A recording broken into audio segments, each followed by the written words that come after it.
Imagine a quiet night in England. A speeding train cuts through the darkness. Inside it, millions of pounds in cash. Outside, 15 men waiting, not with guns, but with a perfect plan. This is not a movie. This really happened. This is the story of the greatest train robbery of 1963. In the early 1960s, Britain was considered safe.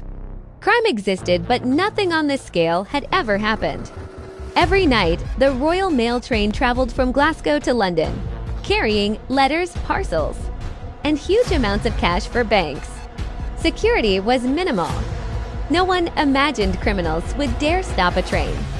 But someone did. The man behind the plan was Bruce Reynolds. He wasn't a violent gangster. He was intelligent, calm, obsessed with planning. He gathered a team of 15 professional criminals, including ex-soldiers, railway workers, experienced thieves. They studied train schedules, signal systems, police response times. This planning took months.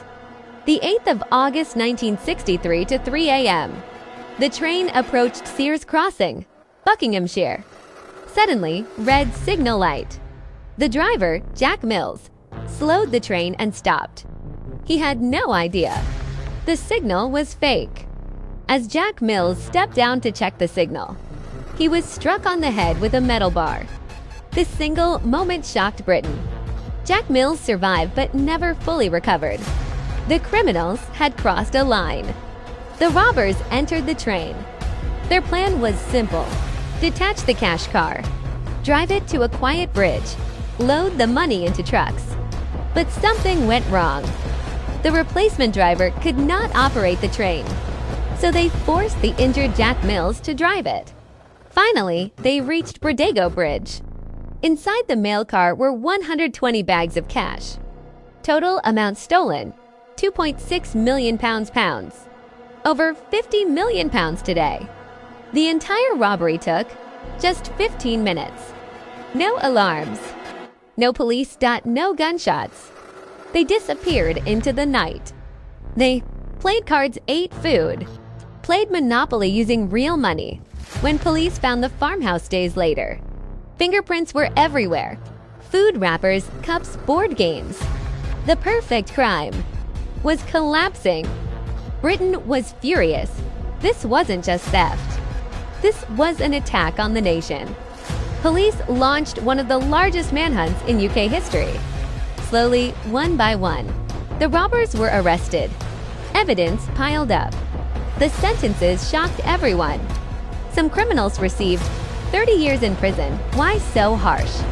Public outrage, violence against the driver, fear of copycat crimes. Britain wanted to make an example.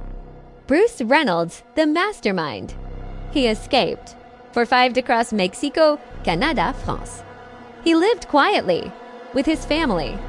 Eventually, he returned to Britain and was arrested. Ironically, he later wrote books and lived peacefully. This wasn't just a crime. It changed railway security, cash transport systems, British law enforcement. It proved something shocking. Intelligence can be more dangerous than weapons. The greatest train robbery was bold. It was smart and it was reckless.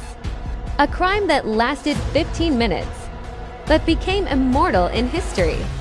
And even today, people still ask, was it genius or was it madness?